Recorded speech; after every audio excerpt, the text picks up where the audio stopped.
My dear student, फिर से हमारे पास में एक टर्मिनल वेलोसिटी और स्टोक्स लॉ से रिलेटेड क्वेश्चन है। क्वेश्चन में गिवन है 8 equal drops of water are falling through the air with steady speed 10 centimetre per second.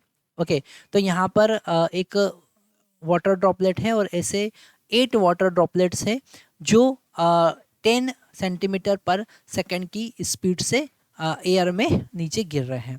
वो कोलिजेस सब मिल जाते हैं और एक नया वाटर ड्रॉपलेट बनाता है, तो नया वेलोसिटी कितना होगा वो हमको बताना है ना। तो यहाँ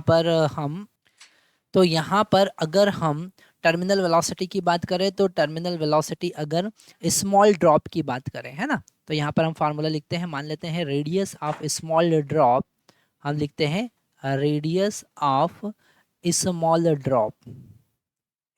ड्रॉप, उसका रेडियस हम r कंसिडर करते हैं।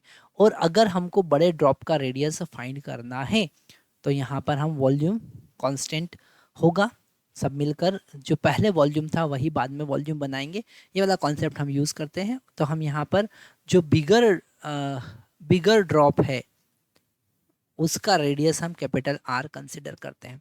तो volume of small into 8 is equal to volume of big, है ना, ऐसे लिखेंगे ना। तो ये हो जाएगा 4/3 pi r cube into 8 is equal to 4/3 pi capital R cube. तो 4/3 पाई 4/3 पाई से कैंसिल हो जाएगा और इसको लिख सकते हैं 2⁻³ into r⁻³ is equal to capital R। यहाँ पर कैपिटल R का वैल्यू कैपिटल R क्यूब, इसका वैल्यू आ गया 2 स्मॉल r, मतलब रेडियस क्या हो जाएगी, डबल हो जाएगी। अब रेडियस डबल हो गई और हमको पता है terminal velocity is directly proportional to square of radius, है ना, मतलब v1/v2 is equal to r1 square divided by r2 square हम लिख सकते हैं, है ना। यहाँ पर पहला वेलोसिटी था 10, सेकंड वाला हमको फाइंड करना है, पहले रेडियस था r और बाद में हो गया 2r और इसका स्क्वायर।